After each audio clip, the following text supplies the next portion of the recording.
کہ معاشرے کے اندر کئی برائیاں ہیں. فار ایگزامپل ہم لے لیتے ہیں کہ شراب ہے.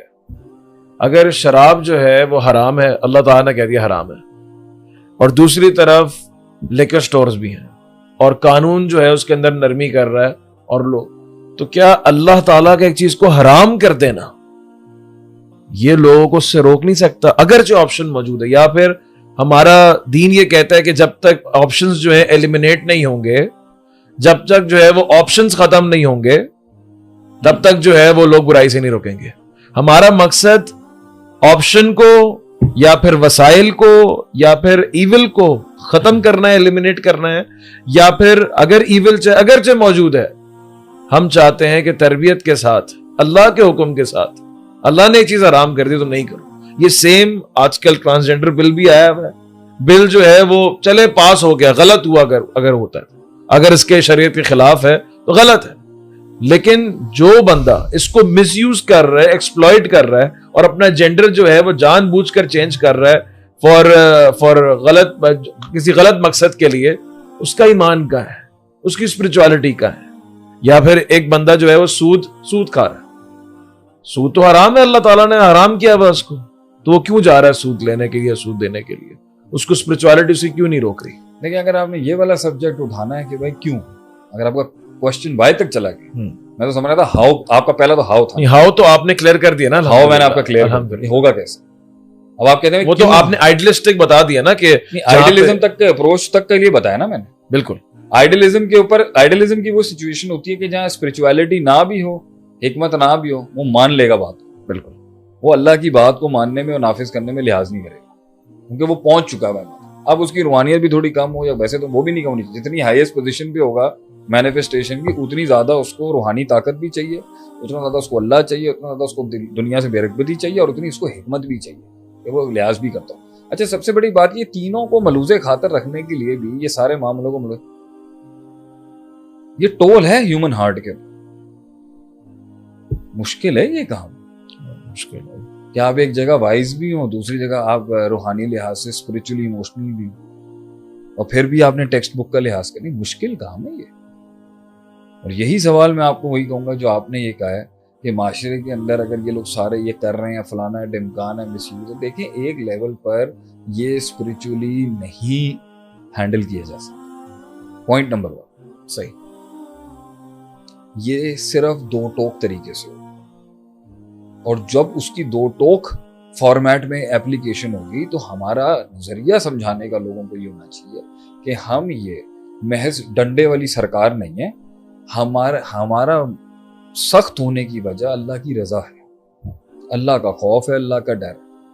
قانون نافذ کرنے والا جب رب کی بات نہیں کرے گا نا, قانون نافذ کرنے والا جب رب کے اصولوں کی بات نہیں کرے گا, قانون نافذ کرنے والا جب ڈیوائن بات نہیں کرے گا, قانون نافذ کرنے والا جب رب کی شریعت کی بیس نہیں لے گا نا, تو اس کے پاس نافذ کرتے ہوئے ایک جلاد کے علاوہ اور کچھ نہیں دکھے.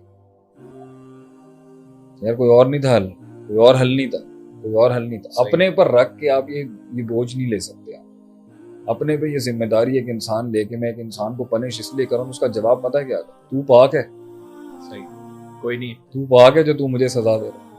وہاں یہ والی بحث کھل جائے گی, یار who are you to judge me when I haven't judged and has someone judged you. تو وہ جج جو ان کورٹوں میں بیٹھ کے فیصلے سنا رہا ہوتا ہے, کیا وہ پارسا ہے؟ وہ مفتی جو لوگوں کے فتوے دے رہا ہوتا ہے وہ خود پارسا ہے کیا؟ کوئی دعویٰ کر سکتا ہے کہ اس سے خطائیں نہیں ہوتی, عمل میں کمزوری نہیں ہوتی؟ تو یہاں پہ پرسپیکٹیو ہمیشہ یہ رکھا جائے گا کہ یہ سسٹم کو یہ سمجھائی جائیں گی باتیں کہ بھائی ہمارے معاشرے کے اندر وہ بلائیں جو سپر نیچرل, وہ آفات جو سپر نیچرل, وہ کلیمٹیز جو ما فوق الفطرت, اور وہ نقصان جو زلزلوں اور سونامی اور ان طرح ہیٹ ویوز اور اس طرح کی شکلوں میں ہمارے پر سیلاب کی شکلوں میں, کووڈ کی شکل میں, بیماریوں کی شکل میں, ہم اس سے بچنے کے لیے ہمیں اپنے رب کو راضی رکھنا ہوتا ہے. ایک ڈیوائن کاسمولوجیکل ابو کاسمولوجی, ایک اومنیپوٹنٹ اور اس کائنات سے بڑی ذات جو ہے جس نے تخلیق کی, اس کو راضی رکھنے کے لیے ہمیں کچھ کام کرنا پڑتا ہے. یہ ہم اپنے مزے کے لیے نہیں کر رہے. صحیح, یہ ہمارا سائیکولوجیکل ڈس آرڈر نہیں ہے. یہ ہم کو شدت پرست نہیں ہے، ہم تمہاری زندگی کو تالے نہیں لگانا چاہتے. صحیح. یہ ہم اجتماعی طور پہ اپنے، اس لیے تو حضرت محمد صلی اللہ علیہ وسلم نے اس وقت یہ کہا تھا جب ان کے سامنے ایک کسی نے سفارش کی تھی کہ اس عورت نے چوری کی ہے تو اس کا ہاتھ نہیں کاٹیے گا، ہم آپ کو ذرا ہائر لیول پہ اپروچ کر رہے ہیں. تو حضرت نبی صلی اللہ علیہ وسلم نے اس ٹائم پر کہا، میں پرسوں یہ حدیث پڑھ رہا تھا کہ تمہارے سے پہلے معاشرے اس لیے برباد ہوئے. وہ برباد کیوں ہوئے؟ ان پہ آسمانی عذاب ہے. اس سے مراد یہ نہیں تھا کہ وہ خود ہی تباہ ہو گئے، آسمانی عذاب ان پر اس لیے آئے، ان پہ بربادیاں اس لیے آئیں کیونکہ وہاں پر غریب کے اوپر تو قانون نافذ کیا جاتا تھا، مگر ہائر بینچز پہ ایلیٹ کلاسز کے اوپر اس سے لیوریجز لینے کے بہت زیادہ لوپ ہولز تھے. بالکل. تو پھر آپ نے اس کو اسٹیبلش کرانے کے لیے یہ بات تو کر دی، آپ نے پھر ایک سیکنڈ اس کو ایک بات آنر کر، اس کو مزید بڑھانے کے لیے کہا کہ اگر فاطمہ بنت محمد رضی اللہ تعالی عنہا بھی چوری کریں گی، میں ان کے ہاتھ کاٹتے ہوئے دوسری سوچ میں نہیں جاؤں گا. She will be given the same punishment. لیکن نبی کے خاندان میں ہم ایسا سوچ بھی نہیں سکتے، لیکن آپ نے رول اسٹیبلش کرا، ڈیٹرنس کریٹ کی وہاں پر کہ بھائی یہ جو میں کرنے جا رہا ہوں نا، یہ اللہ کے لیے ہم کریں، صحیح، تمہارے فائدے کے لیے کریں.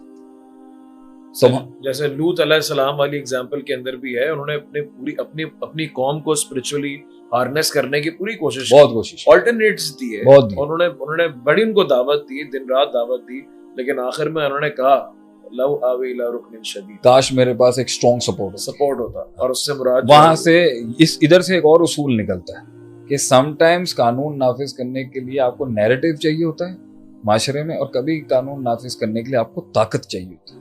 لوط علیہ السلام کے پاس وہاں پہ وہ ایک پاور نہیں تھا اس ٹائم پر اس حکم کو مینیفیسٹ کرنے کے لیے کہ تم جو اللہ کی زمین کے اوپر یہ جو ہومو سیکشوالٹی پھیلا رہے ہو نا، میں کاش اس کو روکنے کے لیے میں اس کو پاور سے بد دبا دیتا ہے، کیونکہ میں اسپرچولی جانتا ہوں کہ تمہاری اس حرکت سے پورے سوسائٹی، زمین اور آسمان کا پانی کیسے سوکھ جائے گا اور دوسری آفتیں مجھ پہ کھل جائیں گی.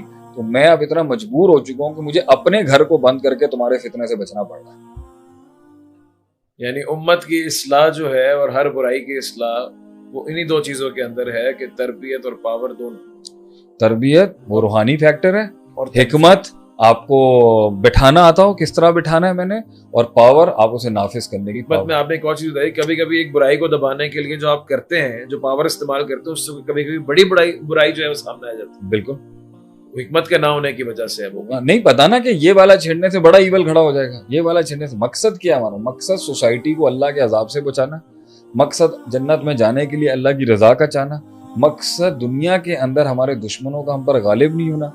چوتھا آبجیکٹو ہمارا یہ کہ پروڈکٹیوٹی کی فیکٹری جو ہے، افیکٹونیس، ایفیشنسی کے ساتھ سب دنیا بھی پروڈیوس کر رہے ہیں اور روحانیت بھی پروڈیوس کر رہے ہیں آخرت کے لیے، تاکہ سسٹم ہم سے خوش رہے گا. تو کیا ہو جائے گا؟ کم من فئۃ قلیلۃ غلبت فئۃ کثیرہ. ہم نمبرز میں کم ہوں گے لیکن دنیا پر غالب ہوں گے. ہم نمبرز میں کم ہوں گے لیکن دنیا پر ہمارا ڈنکا بجتا ہوگا. ہم نمبرز میں کم ہوں گے، ہماری کریٹیوٹی دنیا کی باپ ہوگی. ہم نمبرز میں کم ہوں گے، انوینشنز ہمارے یہاں ہو رہی ہیں. ہم نمبرز میں کم ہوں گے، وسائل میں کم ہوں گے، لیکن لوگ ڈرتے ہوں گے ہم سے. آج ہم سے لوگ ڈرتے نہیں، آج لوگ ہم سے خار کھاتے ہیں.